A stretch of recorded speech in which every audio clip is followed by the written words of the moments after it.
Welcome, everyone, to today's episode of Small Steps for Better Health. Small Steps for Better Health is a campaign where we are going through one small step every 2 weeks that we can take action on to improve our health. Today is small step number 16, which is spend time volunteering or join a community group.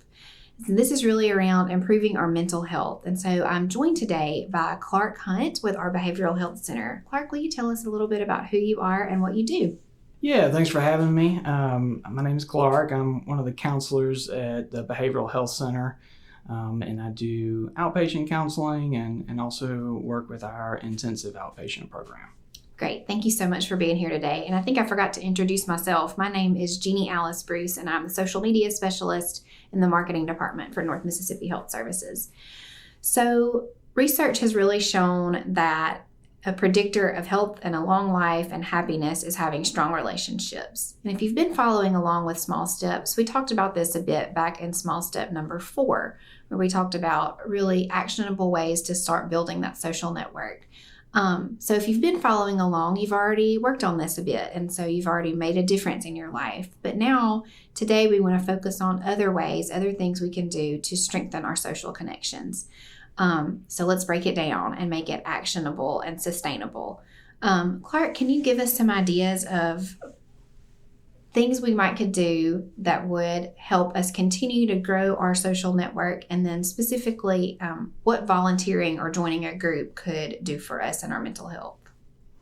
Sure. Yeah, I think you, when you said being happier and healthier, that's really the goal. And so having good social connections and support helps us to be happier and healthier. So one way, I guess, to take a step in that is volunteering. So, we think about the sense of belonging that we get from volunteering that's essential to who we are as people, and being around others that have a similar interest and feeling that kind of bonding and sense of belonging there. Also with volunteering, you have a good sense of meaning and purpose from that. Right. That can really help us feel that sense of accomplishment that we need. And experience things like gratitude. Yeah. And all the benefits for our mental health that gratitude has. So in other ways, just behaviorally, being more active and volunteering and actually keeps us moving. And just the positive emotions that come about when we do have those positive interactions with people we're volunteering with or the people that we're serving when we are volunteering. Volunteering is really a great thing because it checks a lot of the boxes for improving your mental health. We're really focused today on the way it can grow your social network. So you're meeting new people, you're making those friendships, but it also, to your point, helps you feel gratitude because you can see that other people are dealing with issues also, and so it gives you that sense of connection. And it, like we talked about in small step number 4, it helps you get outside of yourself a little bit and stop being so focused on your own problems and be able to help other people.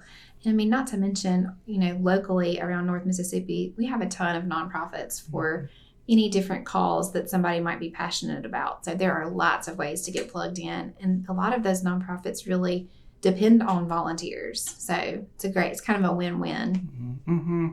And sometimes I'll have people ask, like, how do you get plugged into something like that? Right. And Volunteer Northeast Mississippi is a good resource for seeing, finding out where all those volunteer opportunities are. And, like you said, it kind of helps us maintain perspective and deal with our own stress, and we can kind of put our own things into perspective when working with other people. So we kind of connect with the others that we're volunteering with, and then also connect with the people that they're maybe to serve. So just really kind of building up community and connection. Yeah, that's great. And the animal shelter is another great place people should look into for volunteering if they're animal lovers, because they can meet other people who also like animals like them, but also spending time with a furry animal can also help your mental health sometimes too. So talk a little bit about some other things people might want to look into, outside of just volunteering for a nonprofit. There are other groups and ways to get involved in your community. Yeah, so you could always take a course of something that you're interested in. The local library may offer courses that you can be a part of, or go kind of learning experiences, and or local community college or college. That you could take something you're interested in, and sporting events, music performances, going to a lecture or art event, maybe the local farmers market is a way of developing relationships. I think that's the whole kind of reason behind volunteering or joining some group, is to develop healthy relationships, so we do have a happier, more meaningful life. Right.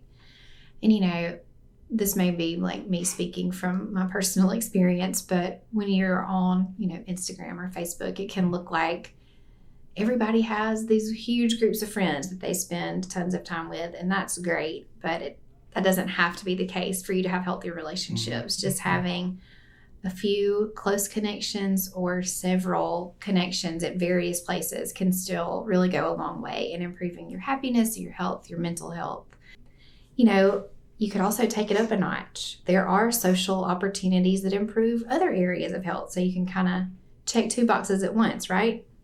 Yeah, other ways of improving just overall health and taking care of ourselves is exercise groups, and a lot of times gyms will offer those. So not only are you going and getting that physical activity, but you're also, there's the community aspect of it too. Right. And I think that's a lot of times why people join those kind of exercise groups, as well as healthy cooking classes or nutrition classes. And so getting to connect with people there while also learning how to eat healthier. Yep, that's great. It's a good tip.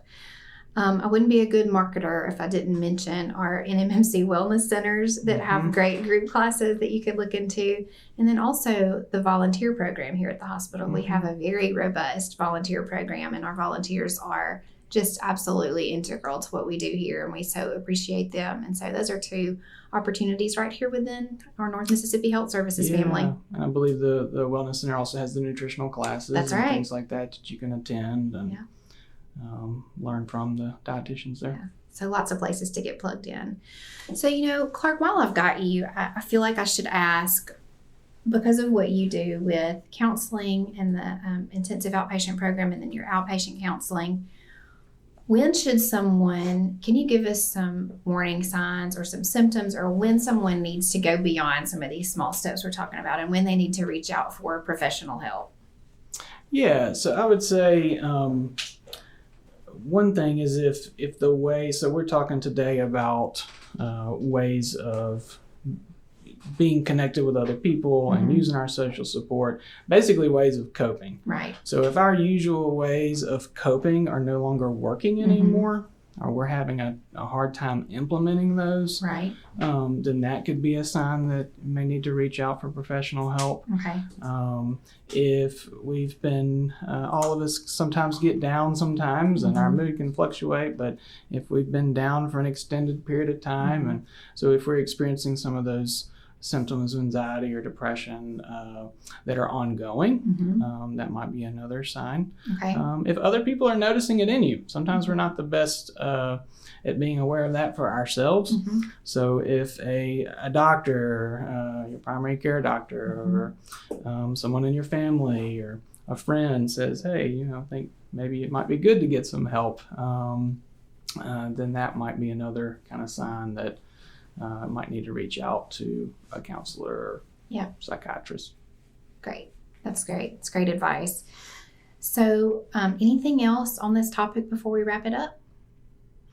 I would just say that, prioritizing your relationships and social network goes a long way in maintaining good mental health. And so just continuing to take those steps to prioritize your mental health. Perfect. Thank you so much. Clark, thank you so much for joining me today. Thank you to everyone who's listening. So, as a reminder, Small Steps for Better Health, we roll out a new small step every 2 weeks. So, look back here on the podcast or on our social media channels for a new small step. Focus the next 2 weeks on finding other ways to increase your social connections. Sign up for our e-newsletter where we have more tips and more encouragement and more education on these healthy living topics. And thank you so much for joining us, and I hope you have a great rest of your day.